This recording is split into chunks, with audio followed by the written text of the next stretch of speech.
A Houston cop spent 35 years destroying innocent lives.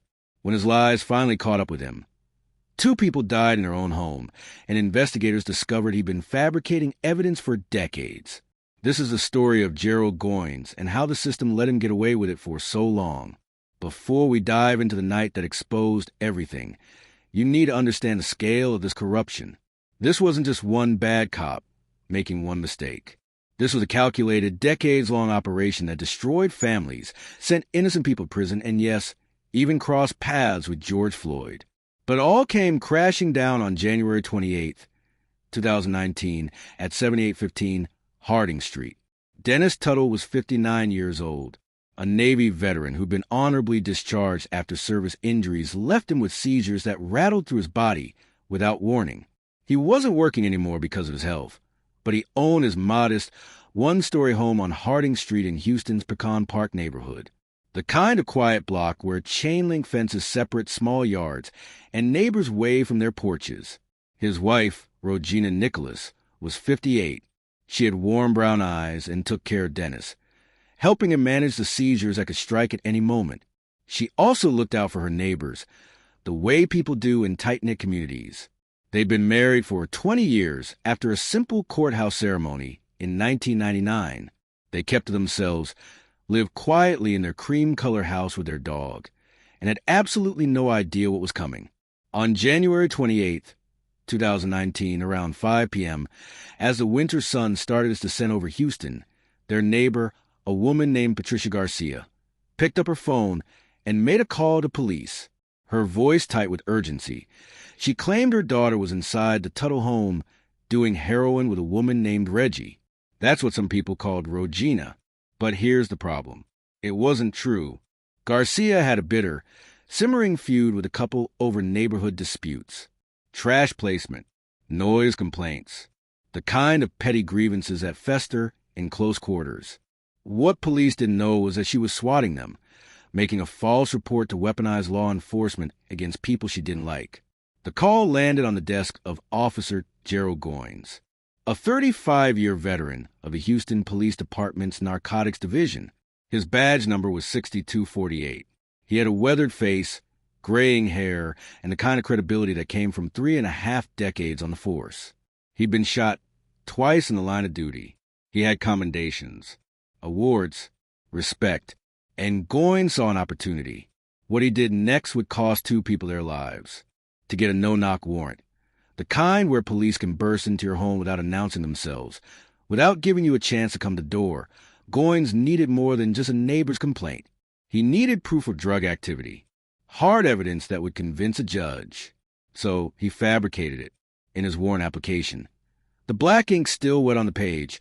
Goines claimed that one day before the raid, a confidential informant had gone to the Tuttle home and bought black tar heroin in a hand-to-hand transaction. He said the informant saw firearms inside. He painted a picture of dangerous drug dealers operating out of that house, guns within arm's reach, heroin changing hands through a screen door. Every single word was a lie. After the raid, when investigators tried to verify his story, they discovered something that sent chills through the department. The confidential informant Goines' name said they'd never been to that house. They'd never bought drugs there. In fact, every informant Goines had ever worked with denied making the buy he described. The informant didn't exist. Goines made him up, conjured him from thin air with nothing but his own credibility as collateral. But the judge who reviewed the warrant didn't know that. Based on Goines' word, the word of a decorated 35-year veteran with 2 bullet scars on his body, the judge picked up their pen and approved a no-knock warrant for 7815 Harding Street. The raid was scheduled for the next day. What happened next was a massacre. January 28, 2019, around 5 p.m., the Texas sun was low and golden. Gerald Goines led a squad of narcotics officers to the Harding Street home in an armored vehicle. They were wearing tactical gear, their vests heavy with plates, weapons drawn. They were executing a no-knock warrant, which means they didn't have to announce themselves as police before breaking down the door. The officers burst to the front door with a battering ram, which splintered. The frame cracked. Within seconds, in the chaos and confusion and adrenaline, they shot the couple's dog. The animal's yelp cut through the air. According to police reports, Dennis Tuttle, hearing his door explode inward, seeing armed men in his home, grabbed a revolver. He fired at the officers. In the chaos that followed, in the smoke and the shouting and the gunfire that echoed off the walls, 4 officers were shot. One took a bullet that severed his spine, leaving him paralyzed from the waist down for the rest of his life. Officers returned fire. The sound was deafening. Shell casings clinked against the floor. Dennis Tuttle was hit up to 9 times. In his head, his neck, his chest, his shoulder, his legs. His body crumpled in the living room where he'd watched television the night before. Rhogena was shot when officers claimed she reached for a wounded officer's shotgun during the chaos. She fell near her husband. Blood pooled on the floor they'd walked across that morning, not knowing it would be their last. Both were killed in their own home. Their dog lay dead beside them. The cream-colored walls were punctured with bullet holes. When the smoke cleared, when the ringing in their ears finally faded, police searched the house for the massive heroin operation Goines had described in his warrant.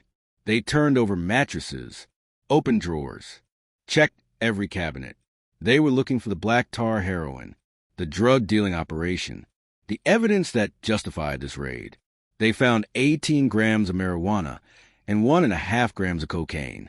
User amounts. The kind of quantities someone might have for personal use on a Saturday night, not dealer quantities.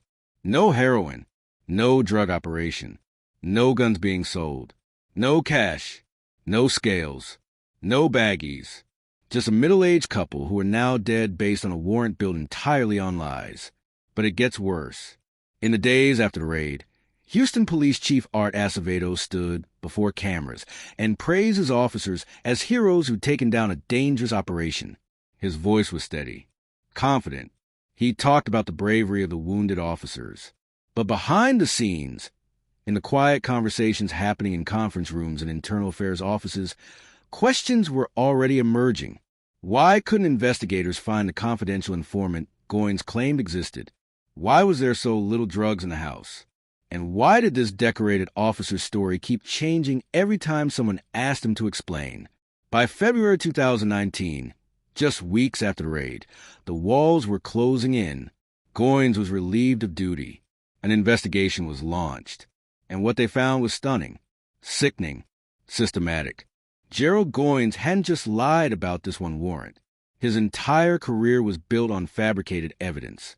Investigators began reviewing every case Goines had ever worked, every arrest where his testimony was the linchpin, every warrant where his word convinced a judge, every conviction that sent someone to prison. The number kept growing. 50 cases, then 100, then 150. By the end of 2021, more than 160 cases involving Goines had been dismissed, thrown out, erased. People were walking out of prison, blinking in the sunlight, after serving years based on evidence that was either planted, falsified, or completely made up. Years of their lives stolen by a cop with a pen and a badge. And then investigators discovered something that made national headlines. In 2004, Gerald Goines had arrested a man named George Floyd for possessing less than 0.5 gram of crack cocaine, a tiny amount. Floyd pleaded guilty and served 10 months based solely on Goines' testimony, his word, his credibility. The same George Floyd whose murder by Minneapolis police in 2020 sparked worldwide protests, whose name became a rallying cry, whose face appeared on murals across the globe. Prosecutors determined Floyd's 2004 conviction was based entirely on Goines' word, a cop they could no longer trust. The Texas Board of Pardons recommended a posthumous pardon, though it was ultimately denied by the governor. Gerald Goines hadn't just destroyed 2 lives on Harding Street.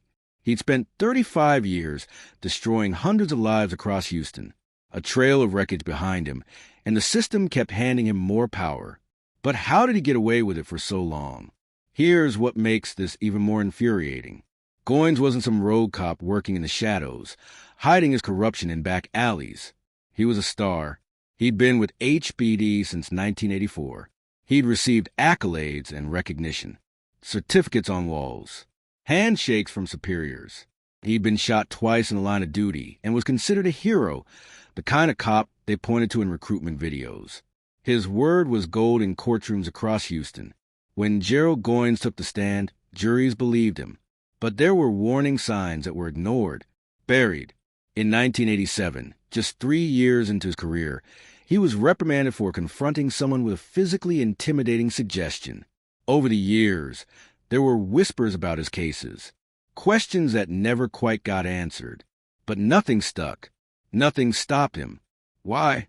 Because the system trusted him. Judges rubber-stamped his warrants with barely a glance. Prosecutors used his testimony to win convictions and boost their records. Defense attorneys couldn't overcome his credibility as a decorated veteran with bullet scars and commendations. And prosecutors now believe Goines was motivated by something as mundane as overtime. The more arrests he made, the more court appearances he had, the more money he earned.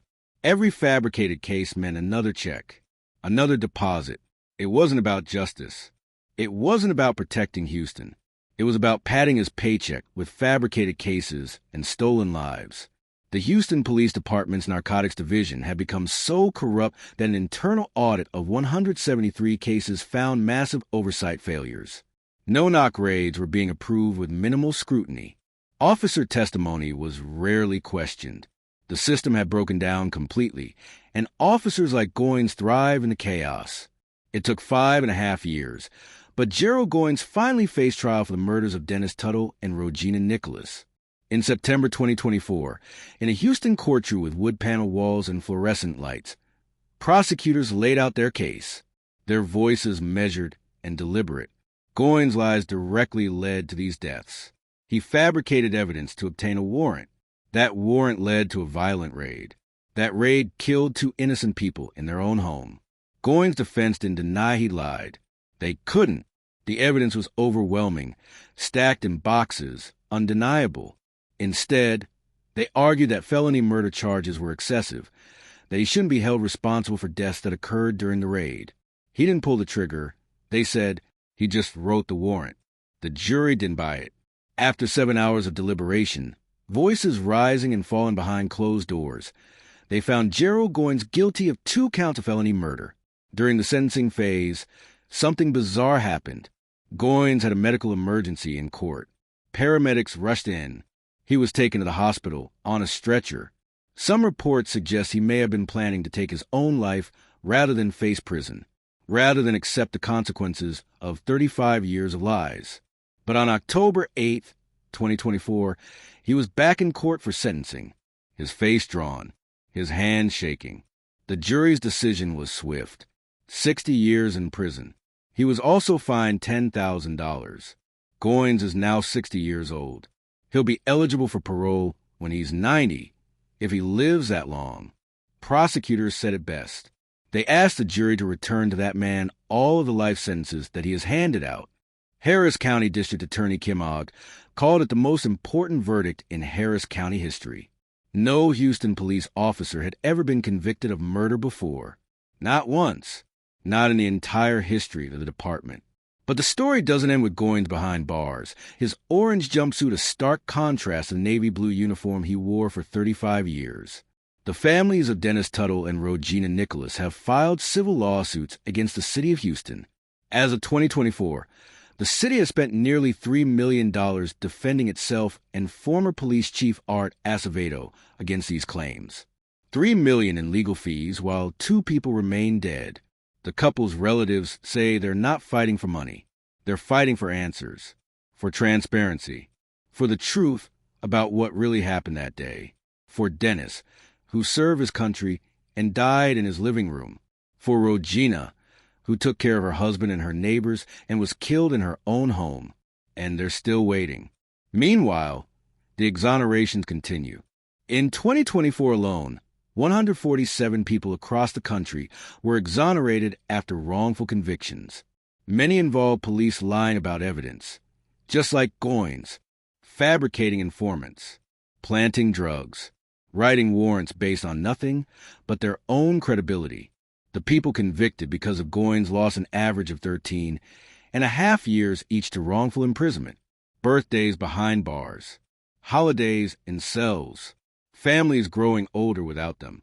Together, That's nearly 2,000 years of stolen life. 2 millennia of human experience erased by one cop with a pen. Houston Police Department has since reformed its no-knock warrant process. The chief must personally approve every one now. They can only be used for imminent threats, not low-level drug offenses. All officers must wear body cameras during raids. The footage can't be turned off. But for Dennis Tuttle and Rhogena Nicholas, lying in graves in Houston cemeteries, these reforms came too late. Gerald Goines spent 35 years destroying lives in the name of the law. His conviction is a rare moment of accountability in a system that too often protects bad cops, that circles the wagons, that values loyalty over justice. But his case raises an urgent question. How many other Gerald Goines are out there right now, in cities across America, fabricating evidence, destroying lives, and getting away with it because the system trusts their word? How many warrants are being signed based on informants that don't exist? How many people are sitting in cells right now because a cop lied?